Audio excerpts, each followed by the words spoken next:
कौन कौन साथ खड़ा है? और निश्चित रूप से इस आवाज को बुलंद करना है और आदरणीय राहुल गांधी जी के सपनों के साथ कदम से कदम मिलाकर इस अधिकार की लड़ाई में अपना सहयोग करना है। बहुत बहुत धन्यवाद। जय हिंद, जय भारत, जय कांग्रेस।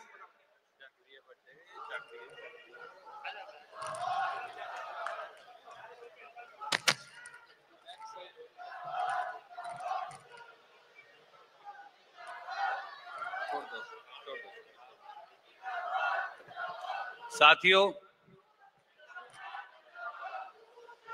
अब वो घड़ी आ गई कि वो तीनों प्रस्ताव जो आपके समक्ष रखे गए हैं उन पर व्यापक चर्चा हुई।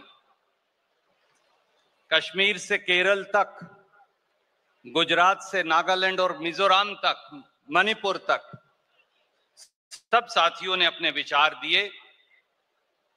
अब आपके समक्ष मैं प्रस्तावित करता हूं कि अखिल भारतीय कांग्रेस कमेटी का ये सत्र की ये बैठक उन तीनों प्रस्ताव को हाथ खड़े करके उनका अनुमोदन करे। बहुत बहुत शुक्रिया। तीनों प्रस्ताव सर्वसम्मति से पारित हुए। आपका बहुत बहुत धन्यवाद। साथियों, किसी ने कहा है, तुम्हें ख्याल हो मेरा तो मेरे साथ चलो। तुम्हें ख्याल हो मेरा तो मेरे साथ चलो, सता रहा हो अंधेरा तो मेरे साथ चलो, रोशनी की तलाश में निकला हूं, बुला रहा है सवेरा, मेरे साथ चलो। आदरणीय राहुल गांधी जी, एक नया सवेरा, संघर्ष का एक नया पथ और एक नए जज्बे के साथ।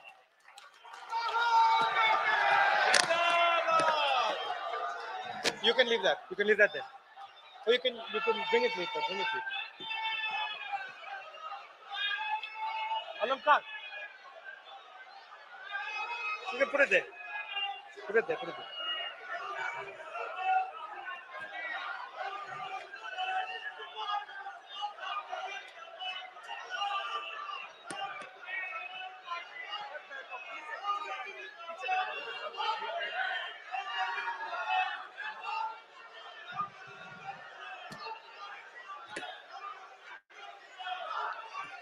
खड़गे जी, सोनिया गांधी जी,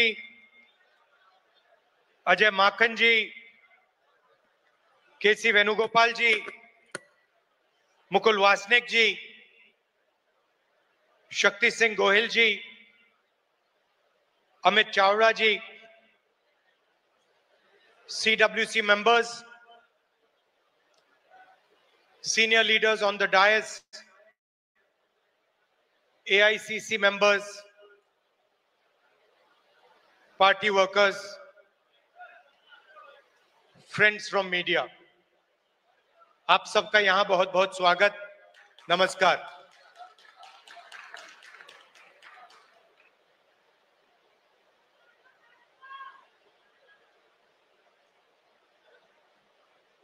सौ साल पहले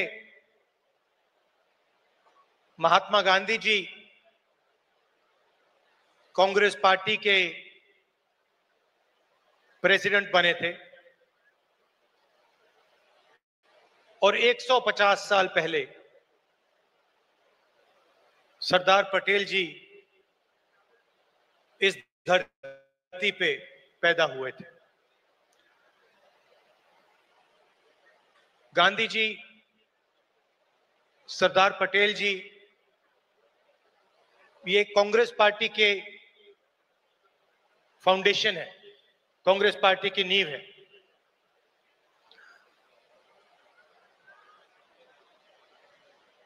भाषण का मेरा एक प्लान था, मगर अजय लल्लू जी ने कुछ कह दिया तो अब मेरा प्लान डाइवर्ट हो गया है।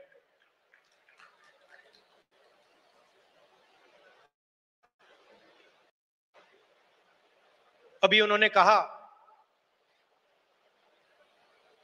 कि मैं पिछड़ों के लिए, दलितों के लिए,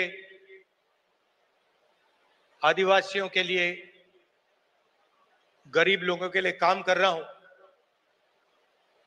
वो सच है, मगर उन्होंने बात जोड़ी कि आने वाले समय में लोग मेरा नाम याद करेंगे और जैसे ही ये शब्द उनके मुंह से निकले तो मुझे एक बात याद आई।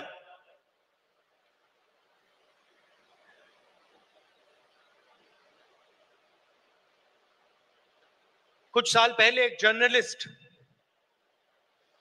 मेरे से मिलने आए। हिंदुस्तान के जाने हुए जर्नलिस्ट हैं। ऑफिस में बातचीत चल रही थी। उन्होंने मुझे बोला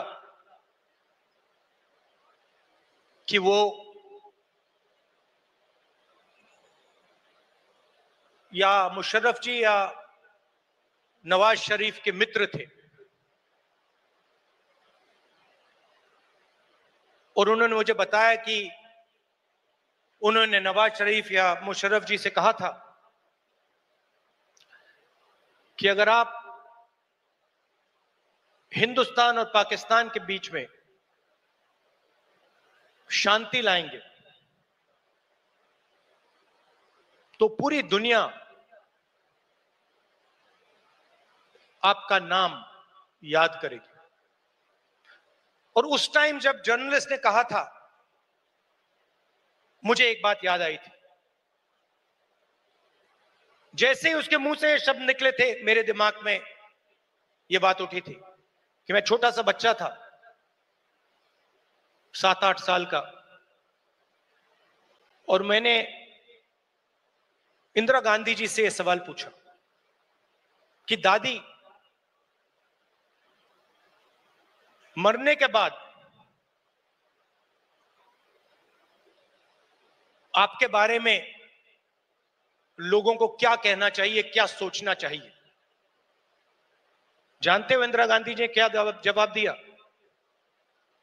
जो मुझे आज तक परफेक्ट जवाब लगा।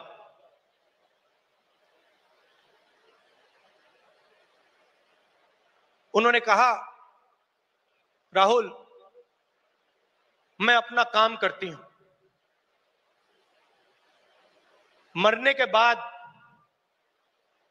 लोग मेरा क्या सोचें क्या ना सोचें, मुझे कोई फर्क नहीं पड़ता है। मुझे इंटरेस्ट अपने काम से है, और अगर पूरी दुनिया मेरे मरने के बाद मुझे भूल जाए, वो भी मेरे लिए मंजूर है, अगर मैंने अपना काम पूरा किया। तो यही मेरी सोच है। लोग क्या सोचेंगे क्या नहीं सोचेंगे, मुझे कोई फर्क नहीं पड़ता। सच्चाई क्या है और मुझे क्या करना है, वो मैं करना चाहता हूं।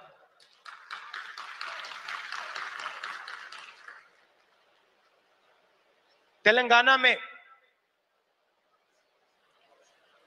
हमने एक क्रांतिकारी कदम उठाया,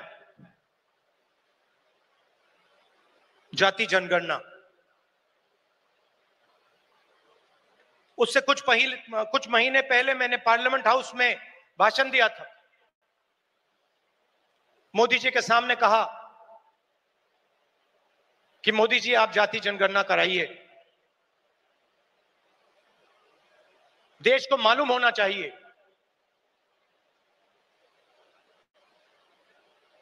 इस देश में दलित कितने हैं,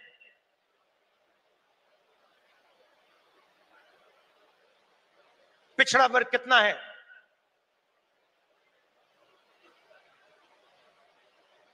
अति पिछड़ा कितना है, अति दलित कितने हैं, आदिवासी कितने हैं, माइनॉरिटीज कितने हैं, गरीब जनरल कास्ट के कितने लोग हैं।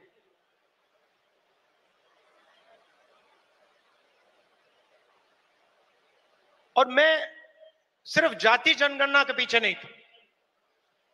जाति जनगणना एक कदम है। मुझे यह पता लगाना था कि इस देश में किसकी कितनी भागीदारी है।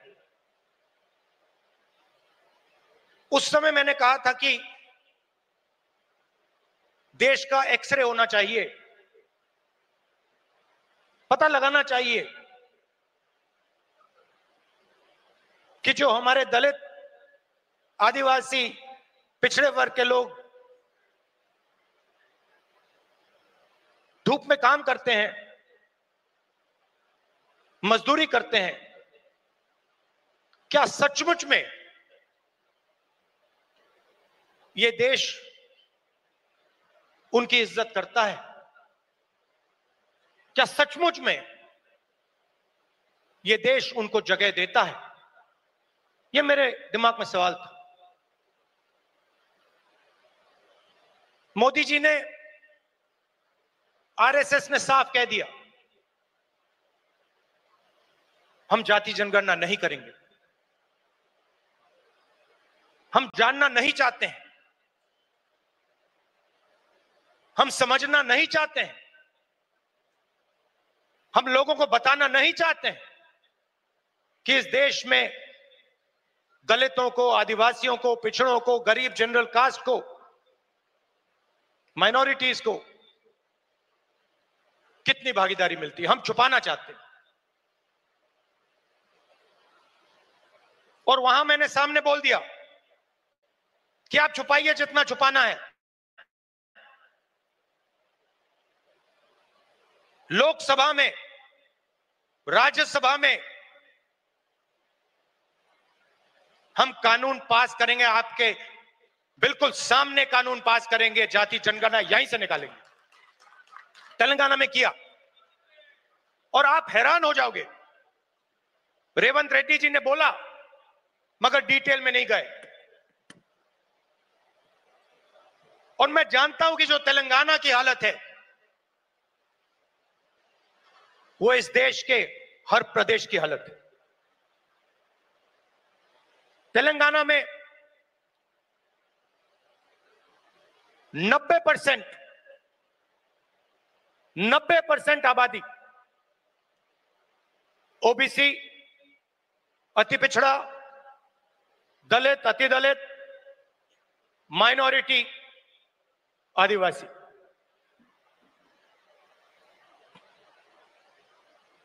तेलंगाना का कॉर्पोरेट सेक्टर देखिए, मालिकों की लिस्ट, सीईओज की लिस्ट, सीनियर मैनेजमेंट की लिस्ट, 90% में से आपको एक व्यक्ति नहीं मिलेगा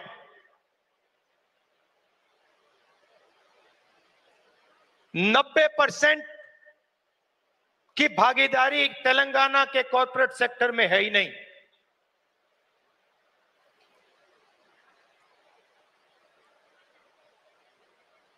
आजकल 21वीं सदी में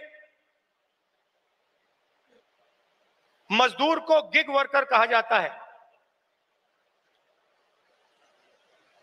वो घरों में खाना ले जाते हैं, घरों में खाना पकाते हैं, पिज्जा ले जाते हैं, अमेज़न की डिलीवरी ले जाते हैं, धूप में ले जाते हैं, सड़क पे मरते हैं। तेलंगाना में उनकी लिस्ट निकाली, सारे के सारे या ओबीसी या दलित या आदिवासी। अब तेलंगाना में जाति जनगणना ने एक बिल्कुल नया औजार दिया है। तेलंगाना में हम सचमुच में विकास का काम कर सकते हैं। तेलंगाना में हम पिन पॉइंट एक्यूरेसी के साथ भागीदारी के बारे में हर सेक्टर में आपको बता सकते हैं। और मैं खुश हुआ कि जाति जनगणना होने के एकदम बाद हमारे चीफ मिनिस्टर ने और हमारी टीम ने ओबीसी रिजर्वेशन को 42% तक पहुंचा दिया है।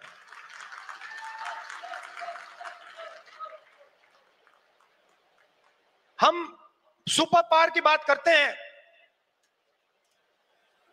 मगर जब धन की बात होती है, भागीदारी की बात होती है, कॉर्पोरेट इंडिया की बात होती है, चाहे प्राइवेट अस्पताल हो, प्राइवेट एजुकेशन सिस्टम हो, 90% उसमें है ही नहीं। मोदी जी 24 घंटा पिछले वर्ग की बात करते हैं, दलितों की बात करते हैं, आदिवासियों, वनवासियों की बात करते हैं, वो उनको वनवासी कहते हैं। मगर जब उनकी भागीदारी का सवाल आता है, जब उनके पार्टिसिपेशन का सवाल आता है, तो बीजेपी के लोग बिल्कुल चुप हो जाते हैं। तो ये तेलंगाना ने एक क्रांतिकारी कदम उठाया है और पूरे देश को रास्ता दिखाया है। और मैं फिर से दोहरा के कह रहा हूं, इस स्टेज से आप सब के साथ कह रहा हूं कि 50% की जो दीवार है, इसको हम पूरे देश में तोड़ के परे कर देंगे। और जो शुरुआत हमने तेलंगाना में की है, वही हम दिल्ली में पूरे हिंदुस्तान के लिए करने जा रहे हैं। एससी एसटी सब प्लान की मैंने बात उठाई। क्रांतिकारी कानून लाए थे हम, इसको बीजेपी ने रद्द कर दिया है। एक के बाद एक हिंदुस्तान की सारी संस्थाओं पर यह आक्रमण कर रहे हैं। जहां भी आपको पहले दलितों को, पिछड़ों को, आदिवासियों को, गरीब जनरल कास्ट को जहां भी पहले जगह मिलती थी, वो सारे के सारे दरवाजे एक के बाद एक बंद कर रहे हैं। पहले हिंदुस्तान के हर जात के युवा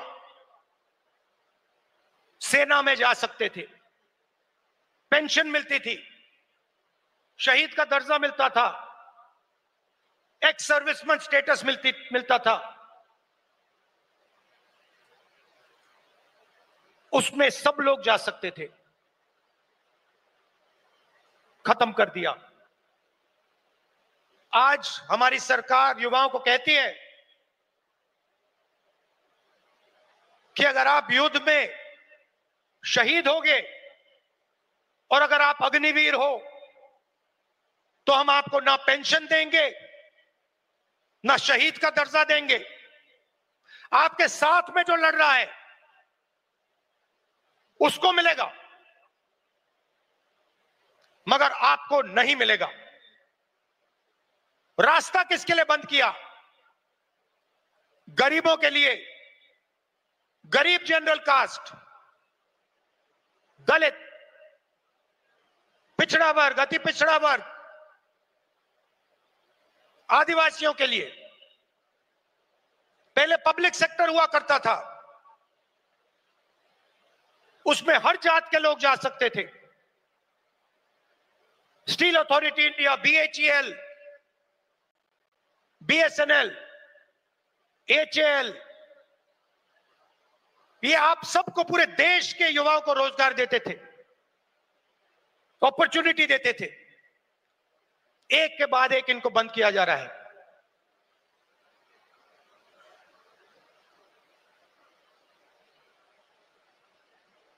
और किसको दिया जा रहा है? अदानी और अंबानी को। आप अदानी जी की कंपनी की लिस्ट निकालिए, मैनेजमेंट टीम की लिस्ट निकालिए, अंबानी जी की मैनेजमेंट टीम की लिस्ट निकालिए, बाकी कॉर्पोरेट्स की मैनेजमेंट लिस्ट निकालिए। आपको एक दलित, एक आदिवासी, एक पिछड़ा वर्ग का नहीं मिलेगा। तो 90% का कुछ बचा ही नहीं। 90% के लिए मजदूरी, बेरोजगारी, और हिंदुस्तान के सारे airport, ports, defence industry, cement industry, जो भी चाहते हैं अदानी जी को। छत्तीसगढ़ में माइन चाहिए, बस्तर में माइन चाहिए, मिलेंगी। झारखंड में माइन चाहिए, बिहार में माइन चाहिए, मिलेगी। बंबई का एयरपोर्ट चाहिए, ले लो। लखनऊ का एयरपोर्ट चाहिए, ले लो। डिफेंस इंडस्ट्री चाहिए, ले लो। एचएएल को परे करो, बीएचईएल को परे करो, बनाओ जो बनाना है। तो सारा का सारा धन, सारी की सारी अपॉर्चुनिटीज 90% से छीनी जा रही है। पहले नरेंद्र मोदी अमेरिका गए, याद है आपको, गले लगे थे, याद है? इस बार गले लगने वाली फोटो देखी आपने? देखी? कहां गायब हो गई? राष्ट्रपति ट्रंप ने ऑर्डर दिया, जिनको मोदी जी अपने मित्र कहते हैं, ऑर्डर दिया, सुनो, इस बार गले नहीं लगेंगे, इस बार नए टैरिफ लगाएंगे। चूं तक नहीं निकली, आज तक गायब है। जनता का ध्यान वहां ना चला जाए तो पार्लियामेंट में 2 दिन ड्रामा चलाया। मगर सच्चाई है कि आर्थिक तूफान आने वाला है। कोविड आया था, नरेंद्र मोदी जी ने थाली बजवाई, मोबाइल फोन की लाइट दिखवाई। अब आर्थिक तूफान आ रहा है, सामने है। करोड़ों लोगों को नुकसान होगा। 50 साल से सबसे ज्यादा बेरोजगारी आज है। कहां गए नरेंद्र मोदी? कहां छुप गए हैं?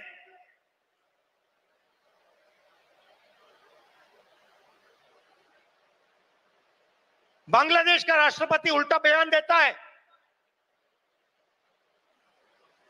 और नरेंद्र मोदी जी उसके साथ बैठे हुए हैं, चुप, एक शब्द नहीं निकलता मुंह से। कहां गई 56 इंच की छाती?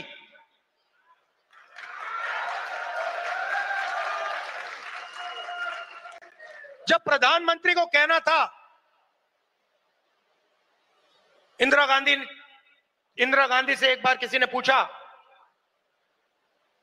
डू यू लीन लेफ्ट और राइट, मतलब आप दाएं लीन करती हैं बाएं लीन करती हैं? इंदिरा गांधी जी ने कहा, मैं हिंदुस्तान की प्रधानमंत्री हूं, मैं ना दाएं लीन करती हूं ना बाएं लीन करती हूं, बीच में सीधी खड़ी रहती हूं। ये हमारे जो नए प्रधानमंत्री हैं, ये सीधा सामने मत्था टेक देते हैं।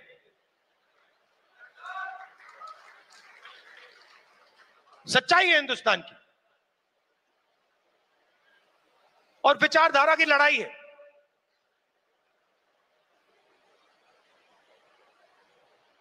आप लोग हो सेना, बब्बर शेर। किसी ने कहा राहुल गांधी भारत जोड़ो यात्रा में चला। मैं आपसे सवाल पूछना चाहता हूं, क्या आपके बिना राहुल गांधी भारत जोड़ो यात्रा में चल सकता था क्या? तो आपको कहना चाहिए, हम सब चले भारत यात्रा में और राहुल गांधी हमारे साथ चला था। आपकी शक्ति है, आपकी विचारधारा की शक्ति हमारी विचारधारा की शक्ति है, और देश आपको चाहता है। देश तंग आ गया है। आप देखना, बिहार के चुनाव में देखना, महाराष्ट्र के लोगों से पूछिए, आपको बताएंगे बीजेपी ने महाराष्ट्र में चुनाव कैसे जीता है। वो आपको बता देंगे किस प्रकार से जीता है। इलेक्शन कमीशन से हमने वोटर लिस्ट, महाराष्ट्र की वोटर लिस्ट हम पूछ पूछ के थक गए। आज तक इलेक्शन कमीशन हमें महाराष्ट्र की वोटर लिस्ट नहीं दे पा रहा है। यह सच्चाई है। मगर आने वाले समय में यहां पे बदलाव आने वाला है। लोगों का मूड दिख रहा है।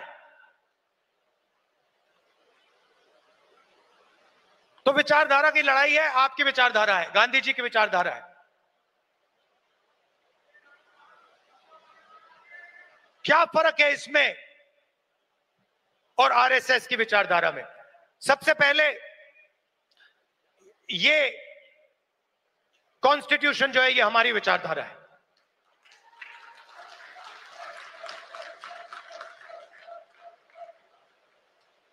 इसमें गांधी जी की, अंबेडकर जी की, पटेल जी की, बुद्ध भगवान की, नारायण गुरु जी की, गुरु नानक जी की, कबीर जी की, बसवना जी की विचारधारा है।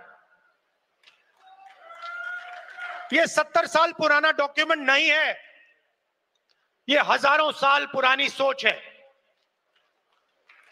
और यह आपकी है। आपके खून, आपके पसीने ने, कांग्रेस पार्टी के खून, कांग्रेस पार्टी के पसीने ने यह कॉन्स्टिट्यूशन देश के साथ बनाया है और आज इस पर आक्रमण हो रहा है।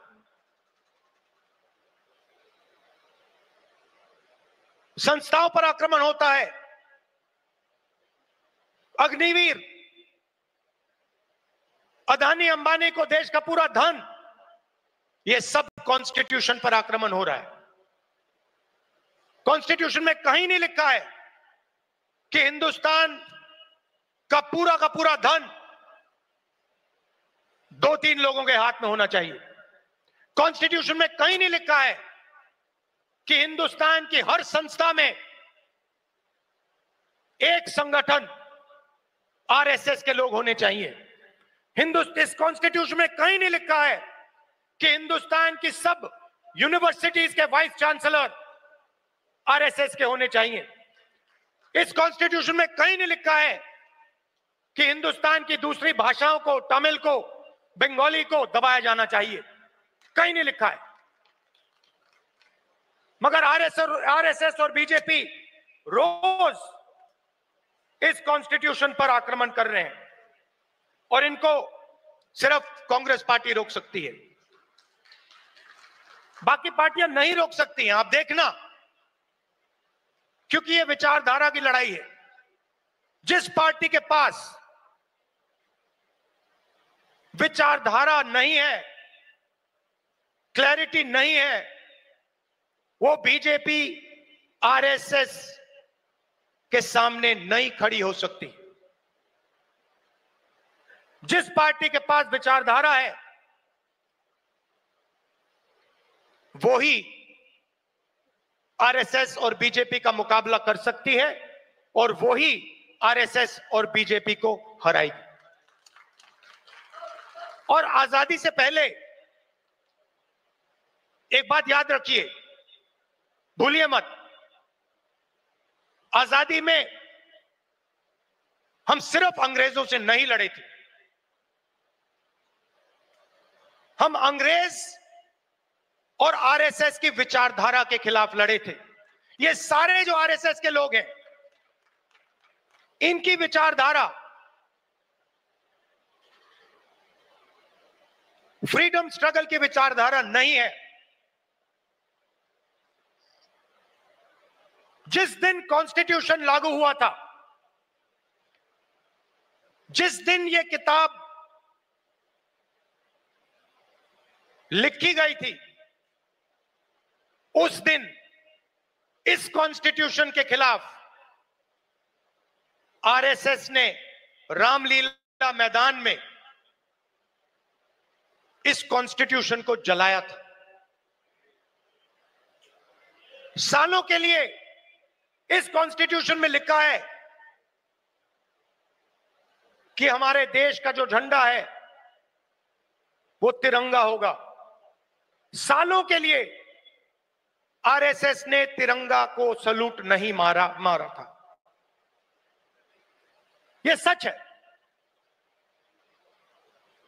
आज जो भी कहें उनकी विचारधारा कॉन्स्टिट्यूशन के खिलाफ है।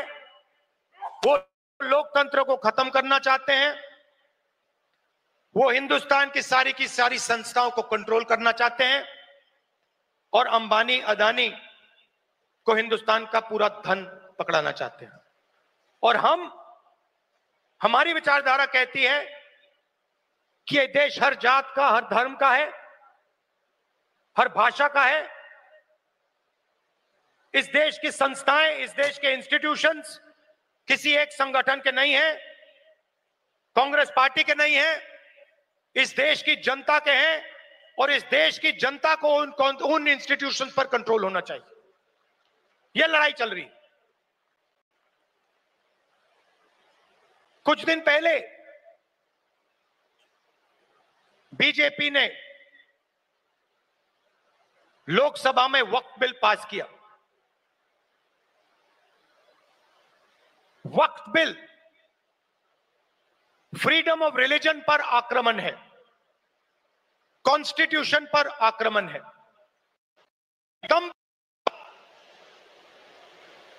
ऑब्जर्वर न्यूज़पेपर, उनका जो न्यूज़पेपर है, ऑर्गेनाइजर, सॉरी ऑब्जर्वर नहीं, ऑर्गेनाइजर में लिखते हैं कि अब जो क्रिश्चियन कम्युनिटी है उनकी जमीन पर हम आक्रमण करने जा रहे हैं। हमारे सिख भाई हैं, आपके पास भी आएंगे। तो आप ये मत सोचिए कि ये आप पर आक्रमण नहीं है। और ये एंटी कॉन्स्टिट्यूशन है और anti freedom of religion act है। और ये देश के सब लोगों को मालूम होना चाहिए।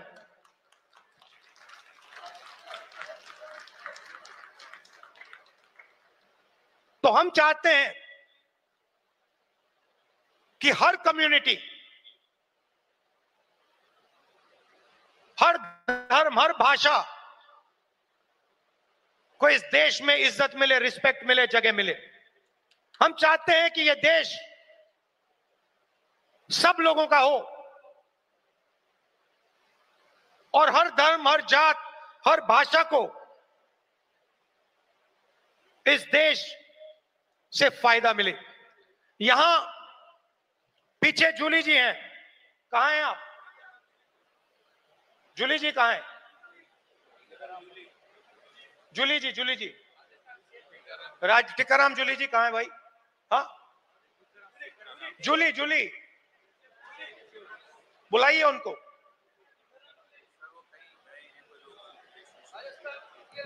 अच्छा, टिकाराम जूली हमारे सीएलपी हैं, राजस्थान के, दलित हैं, मंदिर गए थे। उनके मंदिर में जाने के बाद बीजेपी के नेताओं ने मंदिर को साफ करवाया, धुलवाया। और वो अपने आप को हिंदू कहते हैं। एक दलित व्यक्ति को मंदिर में जाने का अधिकार नहीं देते हैं और जब जाता है तो फिर मंदिर को धुलवाते हैं। ये हमारा धर्म नहीं है, ये हमारा धर्म नहीं है। हम भी अपने आप को हिंदू कहलाते हैं, मगर ये हमारा धर्म नहीं है। हमारा धर्म वो है जो हर व्यक्ति का आदर करता है, हर व्यक्ति को रिस्पेक्ट देता है। और ये जो बात है, चाहे ये दलितों के खिलाफ हो, पिछड़ों के खिलाफ हो, ये बीजेपी के हर कार्यकर्ता के दिल के अंदर छुपी हुई है। ये है आप में और उनमें फर्क।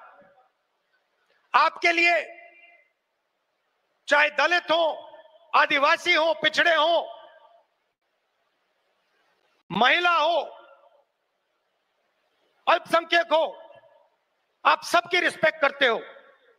हमारा हर कार्यकर्ता हिंदुस्तान के हर व्यक्ति की रिस्पेक्ट करता है। उनके दिल में नफरत भरी हुई है। 21वीं सदी में वो कह नहीं सकते हैं क्योंकि कॉन्स्टिट्यूशन है, मगर दिल में जो उन्होंने जूली साहब के साथ किया वही वो आप सबके साथ करना चाहते हैं। ये उनकी सच्चाई है और लड़ाई इसी बात की है। हमारे लिए सब लोग इंसान हैं, सब लोगों से हम मोहब्बत करते हैं, सब लोगों की हम रिस्पेक्ट करते हैं। उनके लिए अलग अलग है। कोई दलित है, उसको मंदिर में नहीं जाना चाहिए। कोई मोची है, उसे सॉफ्टवेयर इंजीनियर नहीं बनना चाहिए। कोई गरीब किसान का बेटा है, उसे अंग्रेजी नहीं सीखनी चाहिए। ऐसा हिंदुस्तान हमें नहीं चाहिए और हम होने भी नहीं देंगे। आखिरी बात आपसे कहना चाहता हूं संगठन के बारे में। कांग्रेस प्रेसिडेंट वर्किंग कमेटी और पार्टी के सीनियर नेताओं की काफी मीटिंग हुई है और हम चाहते हैं कि जो हमारे डिस्ट्रिक्ट प्रेसिडेंट्स हैं उन्हें हम पार्टी की नींव बनाएं और हम चाहते हैं कि उन्हें जो हमारे डिस्ट्रिक्ट प्रेसिडेंट्स हैं, डिस्ट्रिक्ट कमेटीज हैं, उन्हें पार्टी शक्ति दे, पावर दे और जिम्मेदारी दे। तो ये बदलाव हम कांग्रेस पार्टी में लाने जा रहे हैं।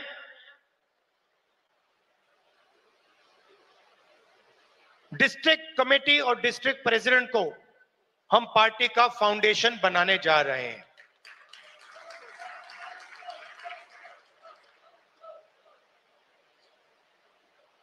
अंत में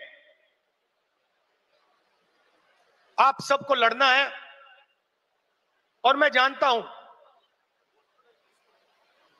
कि आसान नहीं है, क्योंकि उनके पास धन है, उनके पास हिंदुस्तान के सारे इंस्टीट्यूशंस हैं,